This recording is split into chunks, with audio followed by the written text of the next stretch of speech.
मित्रांनो, ठरलं तर मग या मालिकेच्या आजच्या भागामध्ये अर्जुन जज साहेबांकडे परमिशन मागतो की मिस साक्षी शिखरे यांना पुन्हा प्रश्न विचारण्याची मला परमिशन हवी आहे।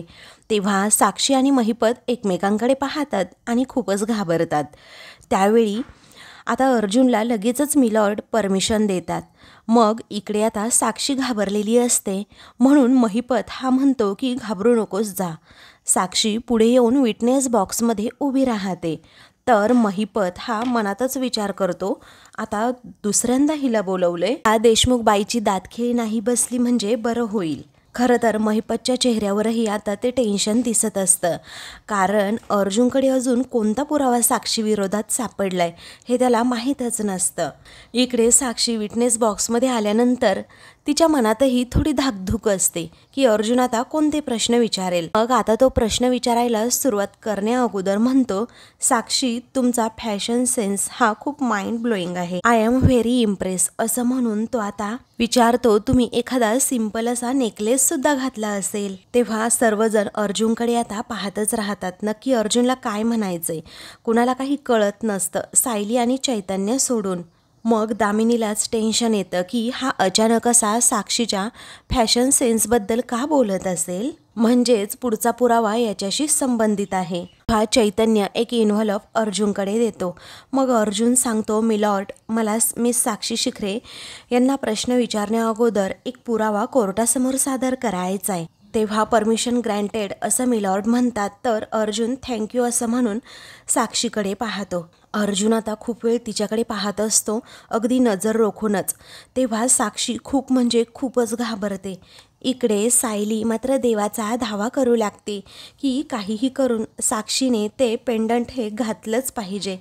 अर्जुनला आता आठवतं की कशाप्रकारे मी तेथे साधू बाबा बनून गेलो होतो आणि साक्षीला सांगितलं की 1 महिनाभर हे पेंडंट तुझ्या गळ्यातून अजिबात काढायचं नाही आहे, जेणेकरून तुझ्या आईचा आशीर्वाद सततच तुझ्या पाठीशी राहील। मग अर्जुन जरा थबकतो आणि मध्येच थांबतो, विचार करतो की आज ना खरी टेस्ट आहे। आज जर साक्षीने हे पेंडंट घातलं नसेल ना, तर माझी सगळी मेहनत ही वाया जाईल, अशी भीती कुठे ना कुठे त्याच्याही मनात असतेच। तरीही अर्जुन आता साक्षीला म्हणतो, मिस साक्षी, हे पहा, तुमच्या गळ्यात तरीही एखादा नेकलेस असेल तर तुम्ही ते प्लीज कोर्टाला दाखवू शकताय? मग सर्वजण अर्जुनकडे धक्क्यानेच पाहतात। तेव्हा साक्षी म्हणते, हा काय मूर्खासारखा प्रश्न आहे? तेव्हा दामिनी सुद्धा ऑब्जेक्शन घेते आणि म्हणते, हा नक्की काय पोरखेळ आहे? अर्जुन म्हणतो, कम ऑन ॲडव्होकेट देशमुख, तुम्हीच मला म्हणत असताना की मी कोर्टामध्ये कधी सुद्धा वेळ वायाच घालवतो, पण हे असं ऑब्जेक्शन मिलॉर्ड, ऑब्जेक्शन मिलॉर्ड असं बोलून बोलून ना तुम्हीच वेळ वाया घालवत असता आणि तुमच्या क्लायंटसुद्धा नेकलेस न दाखवून तेच करतायत। हा अर्जुन म्हणतो, हे पहा मिस साक्षी, मला फक्त तुमचा नेकलेस बघायचा आहे आणि हे जे काही मी करतोय ना, ते फक्त आणि फक्त आपल्या केससाठी करतोय, कारण तुमच्या दागिन्यांमध्ये आणि तुमच्या फॅशन सेन्समध्ये मला अजिबात इंटरेस्ट नाही आहे। तेव्हा जज साहेब हे ऑब्जेक्शन ओव्हररूल असं म्हणून, मिस साक्षी शिखरे, हे पहा, तुम्ही जर एखादा नेकलेस घातला असेल तर प्लीज ॲडव्होकेट अर्जुन सुभेदारांना तो दाखवा, अशी रिक्वेस्ट करतात। इकडे सायली आणि त्याचबरोबर तेथे असणाऱ्या सर्वांच्याच मनात धाकधूक असते की नक्की पुढचं पाऊल काय असणार आहे। तर सायलीच्या मनात वेगवेगळे प्रश्न येतात, खरंच आता या साक्षीने नेकलेस घातला असेल का? आणि घातला असेल तर नक्की कोणता घातला असेल? अर्जुनची कालची मेहनत वाया तर जाणार नाही ना? हे सारखे सारखे प्रश्न तिच्या मनात गोंधळ घालू लागतात। त्यानंतर साक्षी ती गळ्यात असणारी चैन बाहेर काढते, पण पेंडंटवर तिचा हात असतो। त्याचवेळी अर्जुन आता जरा एकदम रिलॅक्स होतो, कारण त्याला माहीत असतं की हे तेच पेंडंट आहे। मग त्यानंतर अर्जुन म्हणतो, मिस साक्षी, हे पहा, मी तुमचा हा नेकलेस, चैन वगैरे काही चोरणार नाही आहे, प्लीज त्या पेंडंटवरचा हात काढता जरा। तेव्हा साक्षी त्या पेंडंटवरचा हात काढते। मग आता अर्जुनच्या जीवात जीव येतो, कारण अर्ध्या यशचंच ते पेंडंट तिने आज घातलेलं असतं। मग सायलीला देखील खूप आनंद होतो, अर्जुनला सुद्धा, कारण त्याची मेहनत आज फळाला येणार असते। तर चैतन्य देखील तेवढाच खुश होतो आणि आपल्या कामाचं काहीतरी सार्थक झालं असं मनातच म्हणतो।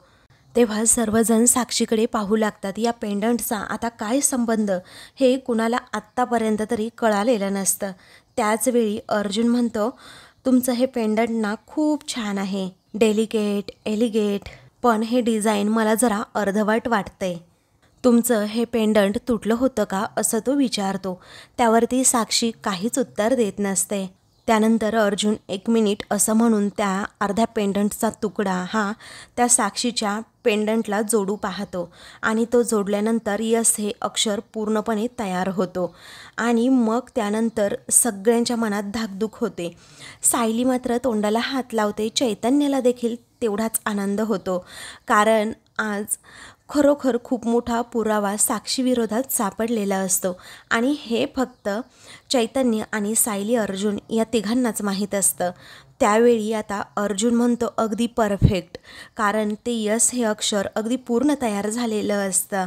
तेथे असणाऱ्या कोणाला काहीच कळत नसतं की नक्की चाललंय काय. मग पुढे अर्जुन कोर्टाला सांगतो, मला जे अपेक्षित होतं ना अगदी तेच झालंय. म्हणून तो कोर्टासमोर सादर करतो, मिलॉर्ड, माझ्या हातात जो पेंडंटचा तुकडा आहे ना तो मिस साक्षी यांनी गळ्यात घातलेलाच पेंडंटचा तुकडा आहे आणि हा तुकडा मला वात्सल्य आश्रमात मिळालाय. आता हे ऐकल्यानंतर मात्र साक्षी आणि महिपतला धडकीच भरते.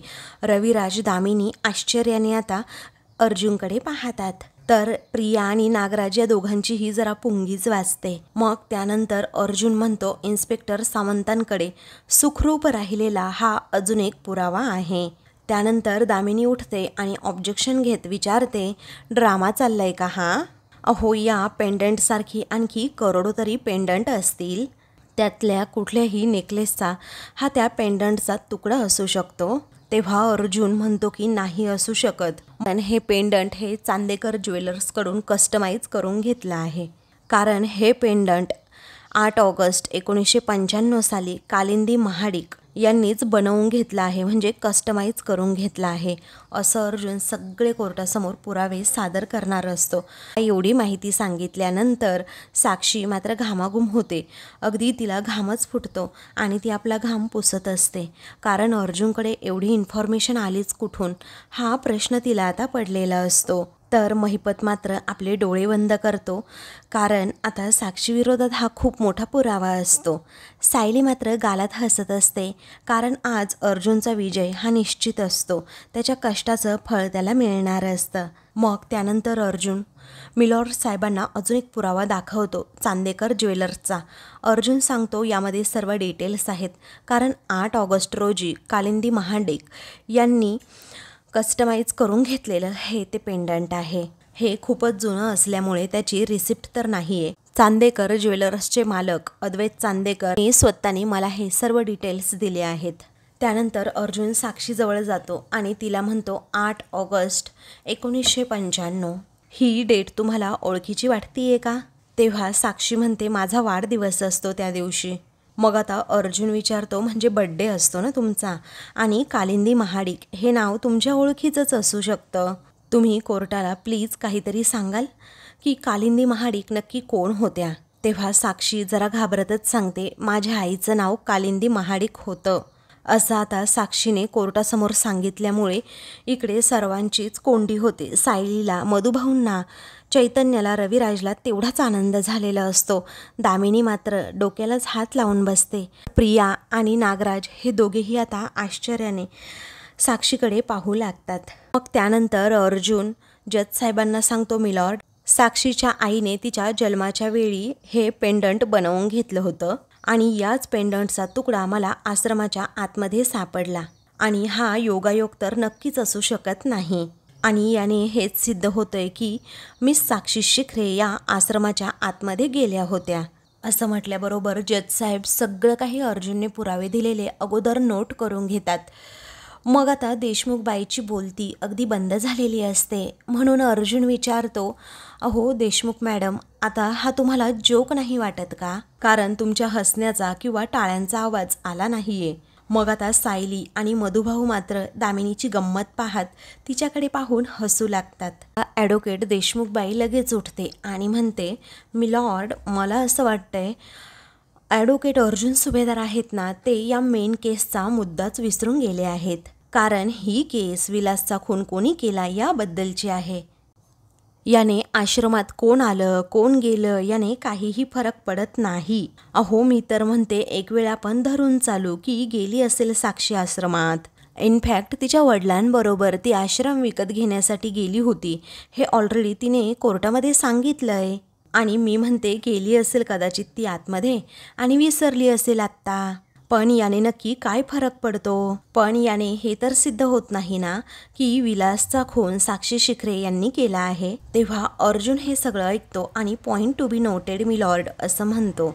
अहो ॲडव्होकेट देशमुख या स्वतःच सांगतायत त्यांची क्लायंट ही कदाचित आश्रमाच्या आतमध्ये गेली असेल.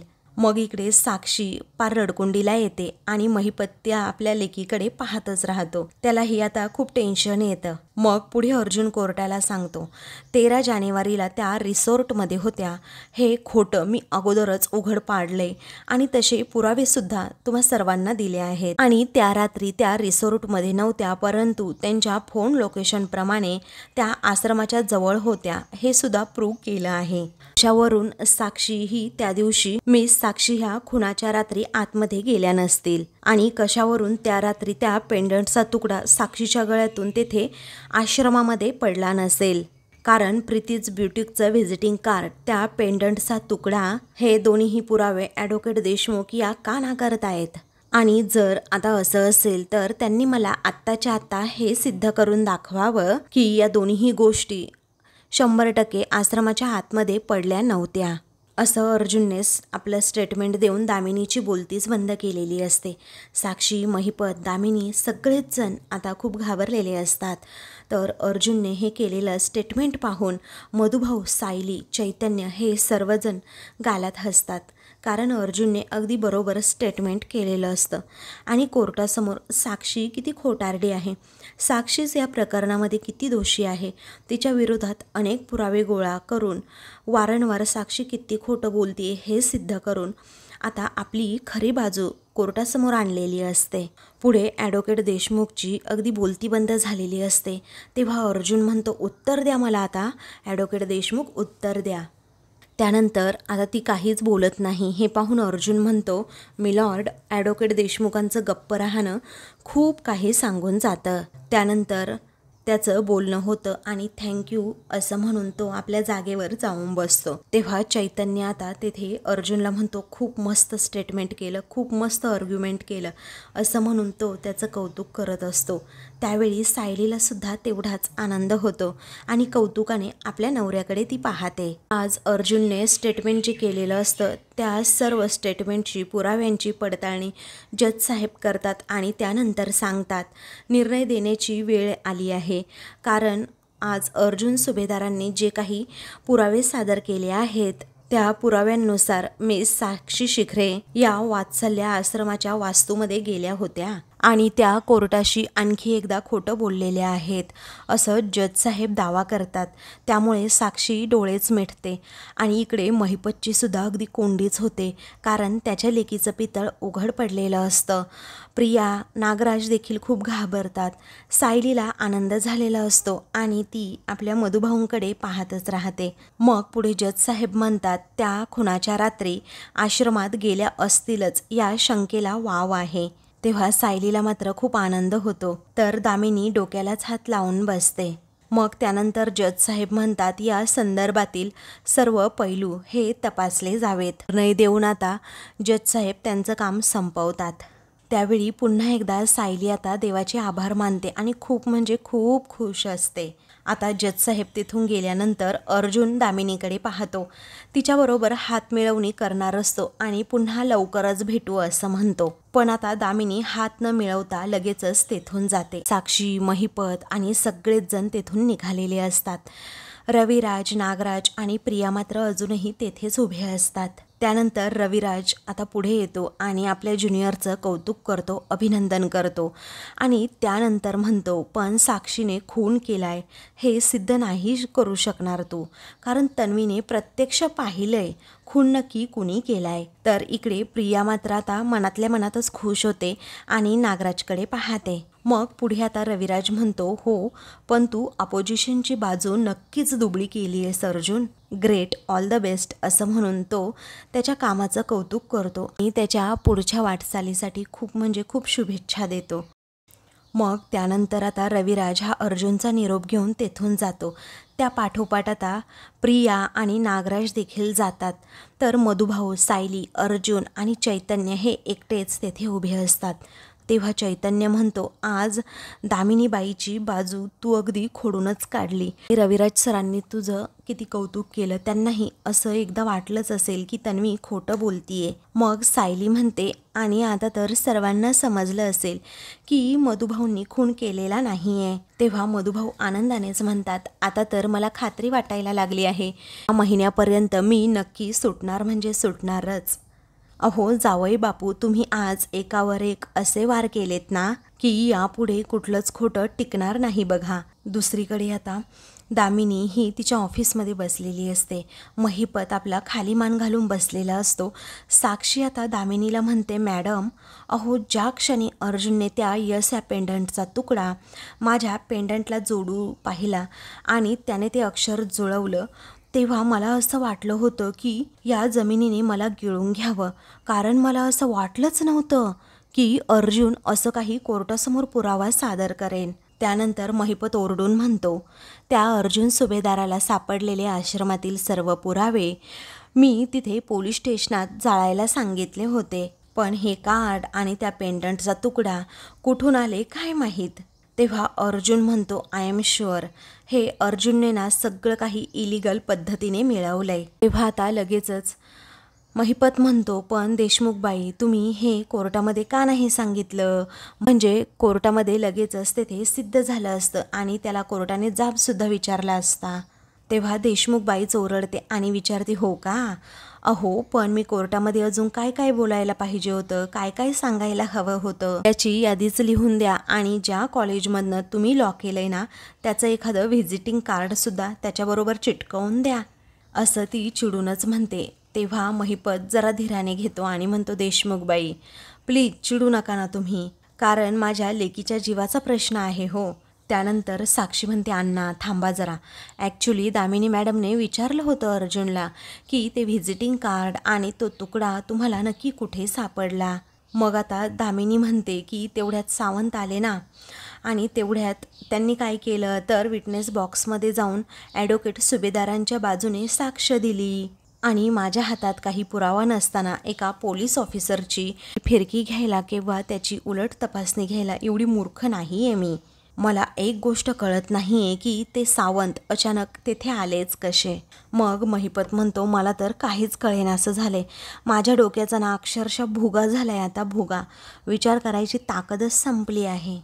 तेव्हा साक्षीला मनातून भीती वाटू लागते आणि ती तसं स्पष्टपणे बोलून दाखवते की सगळं संपलंय का. तेव्हा दामिनी म्हणते, नाही अजून काहीही संपलेलं नाही आहे आणि मी तसं होऊ देणार नाही. हो पण एवढं मात्र निश्चित आहे की अर्जुन सुभेदाराचा कॉन्फिडन्स हा खूप वाढला आहे आणि तोच कॉन्फिडन्स अगोदर संपवायला हवा. दुसरीकडे अर्जुन, सायली आणि इन्स्पेक्टर साहेब त्याचबरोबर चैतन्य हे कोर्टाच्या बाहेर येतात. जे सावंत इन्स्पेक्टर असतात ना ते इन्स्पेक्टर साहेब हे आता लगेचच अर्जुनचं अभिनंदन करतात. तेव्हा अर्जुन म्हणतो की माझं अभिनंदन नाही खरं तर तुमचं, कारण तुम्ही वेळेत आलात, परंतु जे व्हिजिटिंग कार्ड त्याचबरोबर जे लॉकेट होतं, पेंडंट होतं, ते तुम्ही मला दिलंच नव्हतं. ऑलरेडी ते माझ्याकडे होतं आणि ते कोर्टामध्ये आपण खोटं बोललो आहे, तुम्हाला माझ्यामुळे खोटं बोलावं लागलं, त्यासाठी मी माफी मागतो. तेव्हा चैतन्य हसत म्हणतो, अर्जुन अरे हे खूप मायनर डिटेल्स आहेत. तेव्हा अर्जुन चिडूनच म्हणतो, शट युअर माउथ चैतन्य, अरे मला कोर्टामध्ये खोटं बोलायला कधीही आवडत नाही. मग सावंत म्हणतात, सर अहो पण मी चांगल्यासाठीच खोटं बोललो ना, कार्ड व पेंडंट हे तुम्ही पोलीस स्टेशनमध्ये सबमिट नव्हतं केलं, हे अगदी टेक्निकली आहे आणि जर त्या पुराव्यांमुळे गुन्हेगाराला शिक्षा मिळणार असेल तर थोडंफार खोटं बोलायला तरी काय हरकत आहे, असं सावंत जेव्हा सांगतात ना तेव्हा मात्र अर्जुनच्या मनात अजूनही प्रश्न उपस्थित होतात. तेव्हा सायली म्हणते, मलाही फार हे पटलेलं नाही आहे. त्यावेळी चैतन्य म्हणतो, तो महिपत शिखरे फारसा चांगला माणूस नाही आहे वहिनी. अहो साक्षीला वाचवण्यासाठी त्याने काय काय केलं हे आपल्याला माहीत नाही आहे का. पण अशा वेळेस आपण जर थोडी वाकडी वाट धरली तर म्हणून कुठे बिघडलं. तेव्हा अर्जुनला पटतच नाही, त्याच्या डोक्यातच हे काही विषय नसतात. तो म्हणतो चैतन्य, म्हणून आपण खोटं बोलायचं का? तेव्हा चैतन्य म्हणतो आपल्या हातात वेळ असता तर आपण सगळं व्यवस्थित केलं असतं. आपल्या हातात वेळ होता का रे तेव्हा अर्जुन? आणि पेंडंट देऊन एवढा महत्त्वाचा पुरावा असा लपवून ठेवायचा का? तेव्हा आता सावंत सर म्हणतात, सर मी रोज लोकांचं नुकसान करण्यासाठी खोटं बोलणारी खूप माणसं बघतो, पण आज आपल्याला न्याय मिळवण्यासाठी थोडंफार खोटं बोलावं लागलं तर त्याचा त्रास करून घ्यायचा नसतो सर. तेव्हा चैतन्य आता स्पष्टपणे बोलतो, हे बघ, मी इन्स्पेक्टर साहेबांना म्हणजे सावंतांना खोटं बोलायला सांगितलं असेल आणि तुला जर ते चुकीचं वाटत असेल ना तर I am really very sorry अशी तो माफी मागतो.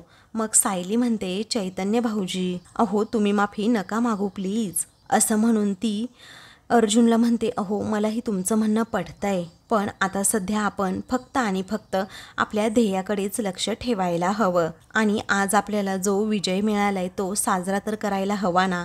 असं सायलीने म्हटल्याबरोबर अर्जुनची कळी खुलते आणि तो आपल्या मित्राकडे चैतन्याकडे पाहून हसतो. मग चैतन्याला पण जरा धीर वाटतो. तर आता मित्रांनो, पुढील भागामध्ये दामिनी पत्रकार परिषदच घेते आणि सर्वांना सांगू लागते की सासरा खुनी आहे आणि लाडका जावई त्यांचा वकील आहे. आता सासऱ्याला वाचवण्यासाठी ते कुठल्याही थराला जाऊ शकतात. मग त्यानंतर सर्व पत्रकार हे आता अर्जुन जेथे आहे तेथे मंदिराजवळ जातात आणि लगेचच प्रश्नांचा भाडीमार त्याच्यावर करतात की एकच महिना या केससाठी राहिला आहे आणि मधुभाऊ तुमचे सासरे आहेत म्हणून तुम्ही त्यांना वाचवण्यासाठी खोटं बोलताय. तेव्हा दुसरे पत्रकार म्हणतात, तुमच्याकडे काही पुरावे नाही आहेत का? एका महिन्यात तुम्ही ही केस जिंकाल की हराल? मग आता अर्जुनची पार अगदी कोंडी करून टाकलेली असते पत्रकारांनी.